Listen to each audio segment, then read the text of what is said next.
যদি কলিজা শক্তই হয়, এক ওয়াক্ত নামাজ পড়তে মন না চায়, নওজোয়ান মাঝে মাঝে কবরস্থানে একা দাঁড়াই, মানুষের লোকে যাইয়া পারতাম না, একলা কবরস্থানে দাঁড়াই একা নীরবে, দিনের বেলাতেই কোনো কবরের সামনে 1 মিনিট 2 মিনিট দাঁড়াইয়া ভাইবো এই মানুষগুলো জমিনে কোলাহল করত, এই জমিনে এই মানুষগুলো ব্যস্ত ছিল। আজ পৃথিবী ঠিকই আছে, ওরা আর নাই।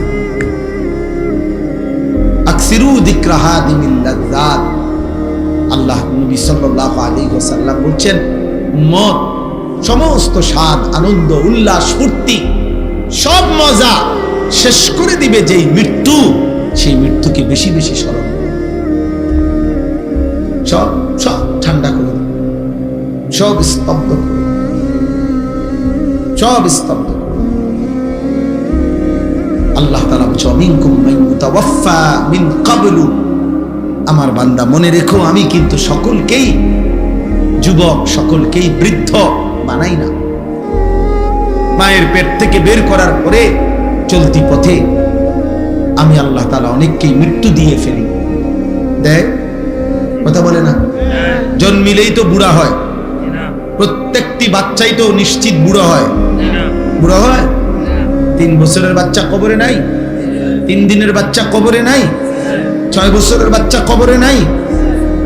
তাইলে তুমি কোন হিসাবে ভাবছো তুমি আরো 30 বছর বাঁচবে?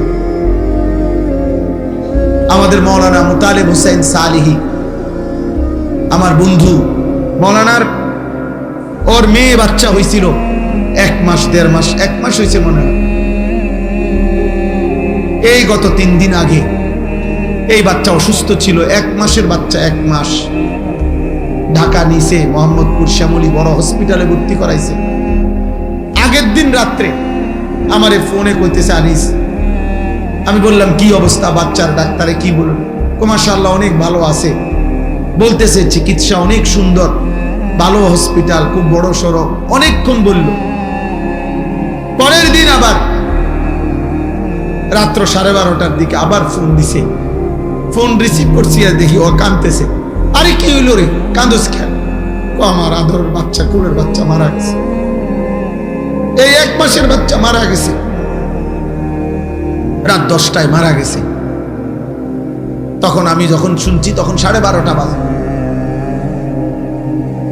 পরে কথা বলতেছি আর সান্ত্বনা দিতেছিলাম, তো বললাম যে বাচ্চাটা এখন কোথায়, তুই কই এখন? তো একটা কথা বলছে, কয় গাড়িতে আমি আমার বাচ্চারে কোলে নিয়ে আইতেছি, আমার বাচ্চা আমার দিকে তাকায় আছে। কি ভাই, 1 মাসের বাচ্চা, এক বাবা মনে করেন সেই ঢাকা থেকে লাকসাম পর্যন্ত এই 5-6 ঘন্টা রাস্তা, ছোট্ট মাসুম বাচ্চা মৃত, যে বাবা কোলে করে নিয়ে আসছে, তার কলিজাটা তখন কেমন লাগছে? কে তোমাকে নিশ্চয়তা দিল বাবা তুমি আগামীর ভোর দেখবা? প্রতিদিন প্রতি রাত ভোর হতে কত মানুষের জানাজার এলান হয়, এমন একটা এলান কি তোমার জন্য হবে না? খবরের কথা শুধু গজল শুনলে হবে? এটা শুধু গজলের জন্য? এ তো ফিকিরের জন্য, এ তো ভাবনার জন্য, চিন্তা ফিকিরের জন্য। এজন্য আজকে আমি মূল কথা, মোটা কথা এটা বললাম, একজন মায়ের পবিত্র দুধ এভাবে ভুলে গেলা, যে মা 2 বছর দুধ পান করাইলেন, 1 মায়ের 9 মাসের গর্ভ এভাবে ভুলে গেলা, এত বড় সৃষ্টিকর্তা মহান আল্লাহকে এভাবে ভুলে গেলেন। এমন রবকে ভুলা যায়? এমন মালিককে কেমনে ভুলে মানুষ?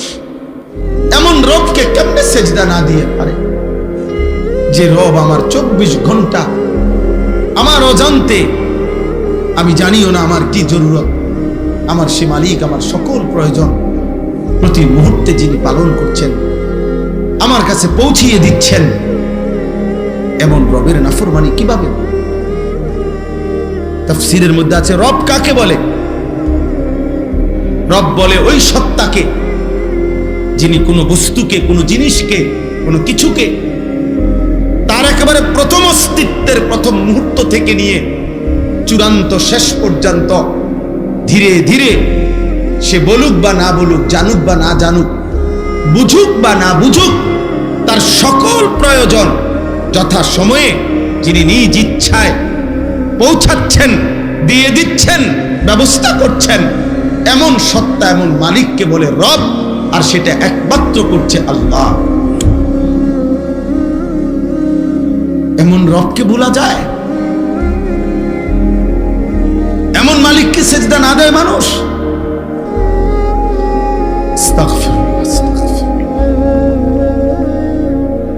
এজন্য বেনামাজি মূলত নিমক হারাম। আমাদের নিমক হারাম মানে কি? যার ঘরে ভাত খাইছিল, নুন খাইছিল, এখন তার দিকে উল্টাইয়া তাকাইছে, অনা তারে চেনে না, এরই তো সমাজে কয় নিমক খারাপ। মানে নিমক মানে নুন।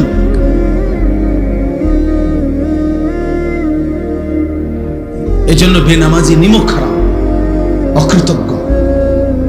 আল্লাহ যেন বলতেছে, বান্দা এই মাত্র এক প্লেট ভাত, এতগুলো তরকারি দিয়ে আমি তোরে খাওয়াইয়া পেট ভরাইলাম, তুই নাফরমান আমার একটা সেজদা দিবি না? 8 ঘন্টা ঘুম পাড়াইয়া আমি তোকে এই মাত্র ঘুম থেকে জাগাইলাম, তুমি আমারে একটা সেজদা দিলা না? এত অকৃতজ্ঞ মানুষ হয়? এত যত্ন করে আমি বানাইলাম, এত মায়া করে আমি বানাইলাম, এত আদর করে আমি বানাইলাম।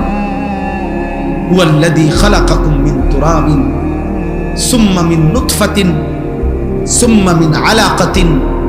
আল্লাহ বলেন, আমি তো তোমাকে সৃষ্টি করেছি মাটি থেকে, আমি তো তোমাকে সৃষ্টি করেছি বীর্যের ফোঁটা থেকে, আমি তো তোমাকে সৃষ্টি করেছি জমাট রক্ত থেকে, আমি তো এভাবে ধাপে ধাপে তোমাকে 7 ধাপে, 1 ধাপে না। আমি চাইলে কুন বললে হয়ে যেত, আমি যদি বলতাম হও তাহলে সেলিম হয়ে যেত, তাহলে আনিস হয়ে যেত। আল্লাহ বলে না, আমি আল্লাহ মায়ের অন্ধকার জরায়ুতে, মায়ের অন্ধকার রেহেমের ভিতরে কাউকে না ডেকে, অন্ধকারের ভিতরে আমি আল্লাহ একাকী আমার নিজ কুদরতি হাতে আমার যত্নে বান্দা আমি নাক লাগাইলাম, চোখ লাগাইলাম, হাত লাগাইলাম, এমন সুন্দর আকৃতি দিয়ে আমি আল্লাহ শরীর গঠন করে সুম্মা ইউখরিজুকুম তিফলান, এক ছোট্ট ফুটফুটে বাচ্চা হয়ে আমি আল্লাহ মায়ের পেট থেকে বের করে আনলাম। সুম্মা লিতাবলুগু আশুদ্দাকুম, ধীরে ধীরে সেই ছোট্ট বাচ্চার দুর্বল শরীরে অল্প অল্প পরিমাণে আমি আল্লাহ শক্তি দিতে দিতে দিতে যৌবনের পূর্ণ শক্তিতে আমি তো পৌঁছিয়ে দিলাম। সুম্মা লিতাকুনু শুয়ুখা, সে আমি আল্লাহই আবার পুনরায় শক্ত সামর্থ্য যৌবনের শরীরে আবার ধীরে ধীরে দুর্বলতা দিয়ে আমি বৃদ্ধ বানিয়ে দিলাম। তাহলে আল্লাহ শিশু বলেন, শিশু তো আমি বানালাম, যুবক তো আমি বানাইলাম, বৃদ্ধ তো আমি বানাইলাম, সময়ের প্রতিটা পরিবর্তন তো আমি করেছি, আমি রাত বদলাইছি, আমি দিন বদলাইছি। ফলে শুক্রবার শনিবার হইছে, শনিবার রবিবার হইছে, 2025 2026 হইছে, তোমার 14 বছর 15 বছর হইছে, 15 বছর 16 বছর হইছে, তোমার দিন সপ্তাহ গেছে, সপ্তাহ তোমার মাস গেছে, মাস তোমার বছর গেছে। বান্দা এটা তো আমি করেছি, আমি তোমার করেছি। আমি একসাথে সব শক্তি দিয়ে দিলে তুমি তো পারতা না, আবার আমি যদি একদম দুর্বল বানায় রাখতাম তাহলেও তো তুমি চলতে পারতা না।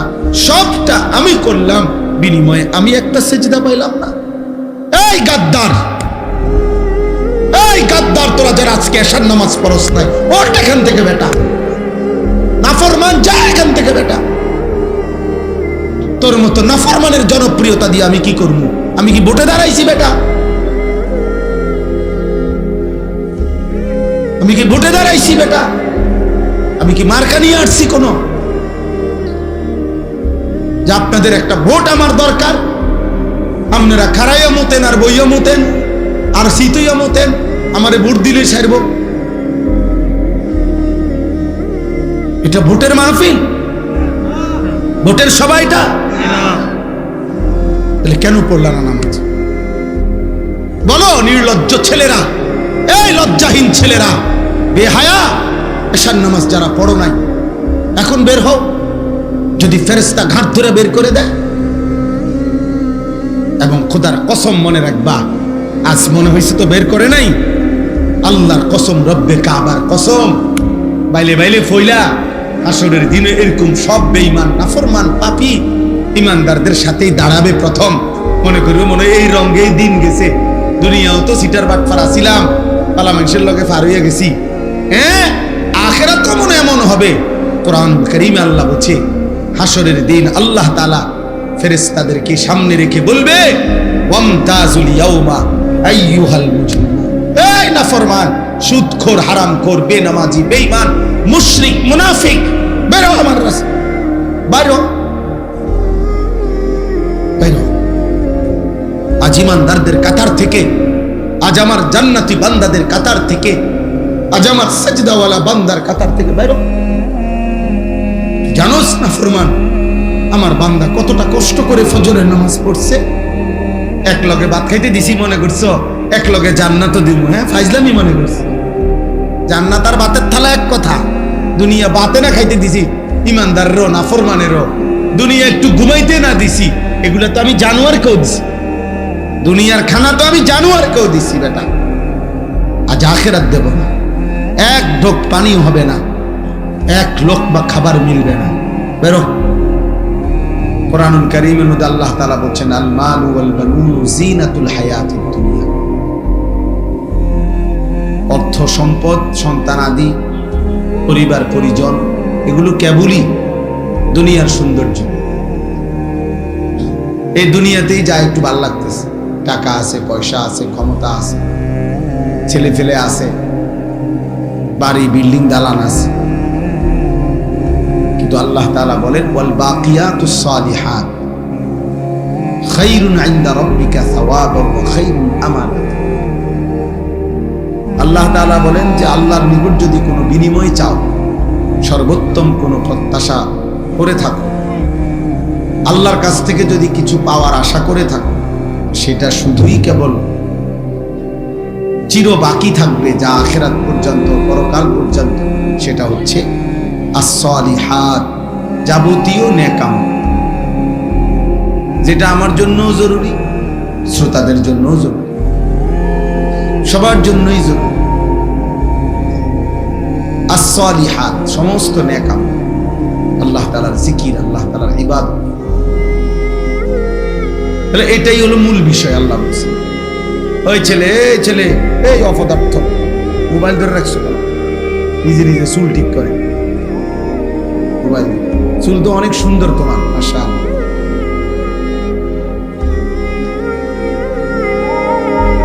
মোবাইল চালায়ও না, মোবাইল চালা, আমি এটা অটোমেটিক, আল্লাহর মেহেরবানি, আমার এটা নজরে মোটামুটি চোখের রেঞ্জ যে দূরে দূরে, এরপরে চশমাও তো আছে।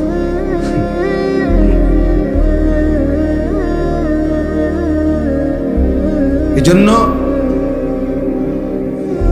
মূল বিষয় হলো as-salihat, নেক আমল। আখিরাতের পুঁজি হলো নেক আমল, আখিরাতের সম্পদ। ওমা হাদিহিল হায়াতুদ দুনিয়া ইল্লা লাহবুন ওয়া লাইব। আল্লাহ তাআলা বলেন, দুনিয়ার জীবন আর কিছুই নয়, শুধুই তামাশা, শুধুই খেলাধুলা।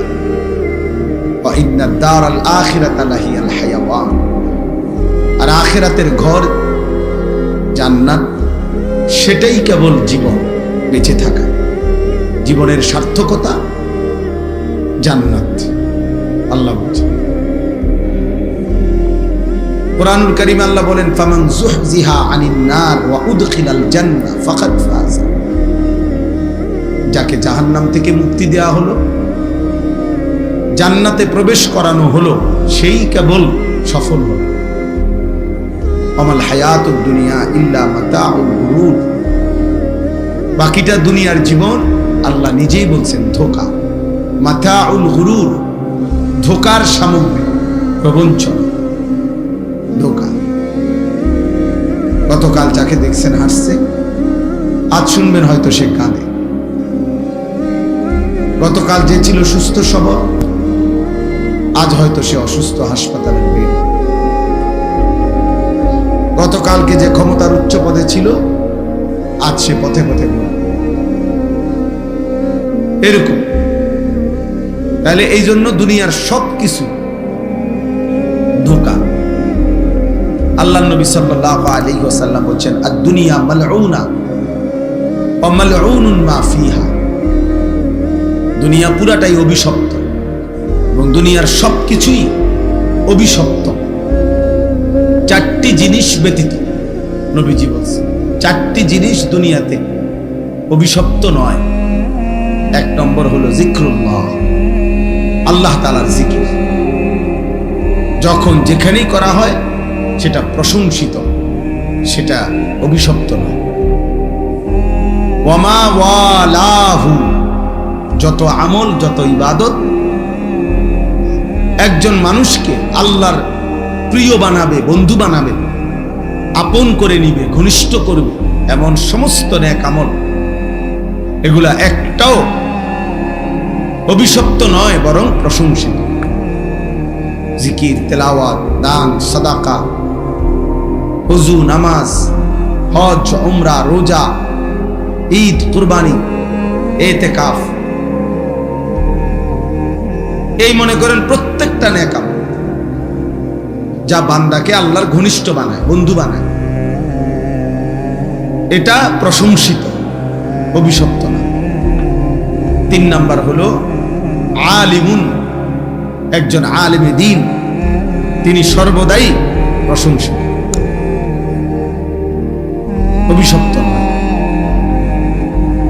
4 নাম্বার মুতাআল্লিম, তালিবে ইলম, আল্লাহর কোরআন, রাসূলের সুন্নাহ পড়ে যারা, দ্বীন শিখে যারা, ইলম শিখে যারা, আল্লাহর নবী সাল্লাল্লাহু আলাইহি ওয়াসাল্লাম বলেন তারা কখনোই ঘৃণিত বা অভিশপ্ত নয়, বরং সর্বদাই প্রশংসিত।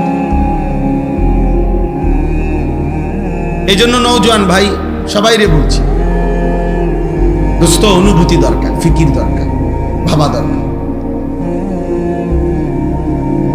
সবাই মাশাআল্লাহ দৌড়াই আসছো, কষ্ট করে দাঁড়াইছো।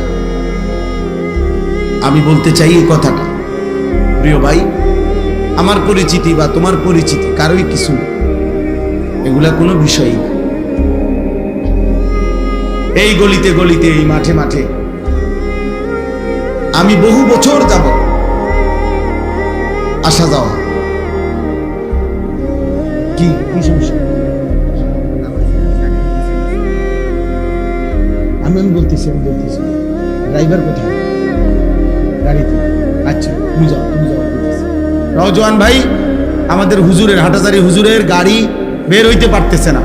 তোমরা সরো, সবাই সরো, সরে জায়গা করে দাও, হুজুরের গাড়ি বের। ছেলেরা সবাই, আমি বললাম, আদেশ করলাম এটা। তাইলে যার গাড়ি, আমাদের গাড়িটা কি গাড়ি, সামনে গাড়িটা কি? অটো যার আছে ভাই, আপনি সামনে যান। আমাদের হুজুরের গাড়ি যেখানে, সেখানে মোটরসাইকেল এবং অটো প্যান্ডেলের সাথে যারা রাখছেন, দয়া করে এক্ষুনি, হুজুর এখানে দাঁড়িয়ে আছেন, ভাইয়া যার মোটরসাইকেল কষ্ট করে উঠেন, অটো যার তা উঠেন আপনি।